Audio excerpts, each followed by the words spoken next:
Hi, இன்றைக்கி mutton biryani தான் செஞ்சோம். 1.5 கிலோ பாஸ்மதி ரைஸ்க்கு 1 கிலோ மட்டன் கறி எடுத்து பண்ணோம்.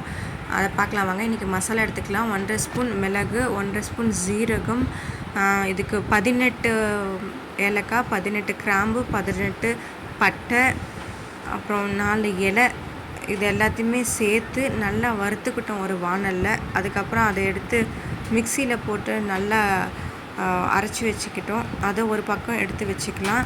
இப்போ நம்ம என்னென்ன வேறு இன்க்ரீடியன்ட்ஸ் எடுத்து வச்சுருக்கோன்றதை பார்க்கலாம் வாங்க. 1.5 கிலோ பாஸ்மதி ரைஸ், இதுக்கு 1 kg ஆஃப் மட்டன் வேக வச்சு 4 விசில் விட்டு எடுத்துருக்கோம். அதுக்கப்புறம் அரை கிலோவுக்கு கூடுதலாக 2 தக்காளி, அரை கிலோவுக்கு கூடுதலாக 2 வெங்காயம் எடுத்துக்கிட்டோம். 20 பச்சை மிளகாய், அது ரொம்ப சின்ன பச்சை மிளகாய்ன்றது அது மாதிரி எடுத்துக்கிட்டோம்.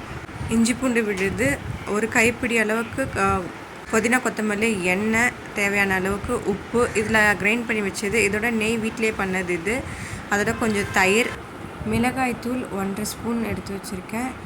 அப்புறம் தேவையான அளவுக்கு தண்ணி யூஸ் பண்ணிக்கலாம் எடுத்து வச்சுருக்கேன். இப்போது பிரியாணி செய்கிறதுக்கு பாத்திரம் எடுத்துக்கலாம். இப்போ எண்ணெய் ஊற்றிக்கலாம். 2 ஸ்பூன் கீ போட்டாச்சு. வெங்காயத்தையும் போட்டு பச்சை மிளகா, நாங்கள் 20 பச்சை மிளகா எடுத்துக்கிட்டோம். அது சின்ன சின்ன பச்சை மிளகான்றனால நாங்கள் காரமும் நல்லா சாப்பிடுன்றனால அதையும் எடுத்துக்கிட்டோம். அது வெந்ததுக்கப்புறம் நல்லா தக்காளி போட்டுட்டு, தக்காளி வெந்ததுக்கப்புறம் அரைச்சி வச்சு மசாலாவை போட்டுட்டு, அதுவும் வெந்ததுக்கப்புறம் கொத்தமல்லி புதினா ஒரு கைப்பிடி அதையும் போட்டுட்டு அதையும் நல்லா வதக்கி விட்டுக்குங்க. 6.5 ஸ்பூன் இஞ்சி பூண்டு விழுது போட்டுக்கிட்டோம். 1.5 ஸ்பூன் மிளகாத்தூள், 3 ஸ்பூன் தயிர். நாங்கள் தயிர் அதிகமாக எடுத்துக்க மாட்டோம், அதனால் கம்மியாக தான் யூஸ் பண்ணோம். இதுவும் நல்லா வேகணும். நல்லா கிரேவியாக நல்லா கன்சிஸ்டன்சிக்கு வந்ததுக்கப்புறம் நம்ம அது அடுத்து பண்ண வேண்டிய ஸ்டெப்ஸ் பார்த்துக்கலாம். பாருங்கள், நல்லாயிருக்கு. அதுக்கப்புறம் வேக வச்ச மட்டன் அதையும் போட்டுட்டு நல்லா கிண்டி ஒரு 2 நிமிஷம் அது வதக்கி விட்டுட்டுக்கப்புறம் இப்போ அரிசியும் எடுத்து அது கூட நல்லா மிக்ஸ் பண்ணி விட்டுட்டோம்னா நல்லா ஈவனாக எல்லா இடத்துலையும் ஸ்ப்ரெட் ஆகிடும். இப்போது வேக வச்ச தண்ணி இருக்குது பார்த்தீங்க, அதை மட்டுமே ஃபஸ்ட்டு ஊற்றி ஒரு நிமிஷம் கொதிக்க விட்டுட்டு அதுக்கப்புறம் தேவையான அளவுக்கு தண்ணி ஊற்றிக்கணும். இப்போது நல்லா கொதிச்சதுக்கப்புறம் மூடி வச்சுடுங்க.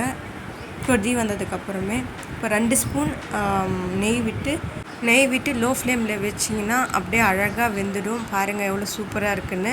வீட்டில் எங்கள் தம்பி சிக்கன் பிரியாணி தான் நல்லா சாப்பிடுவான், மட்டன் பிடிக்காது. அதனால் அவன் சாதம் மட்டும்தான் எடுத்துப்பான். அதனால தான் நாங்கள் இதில் 1.5 கிலோ அரிசி போட்டோமே.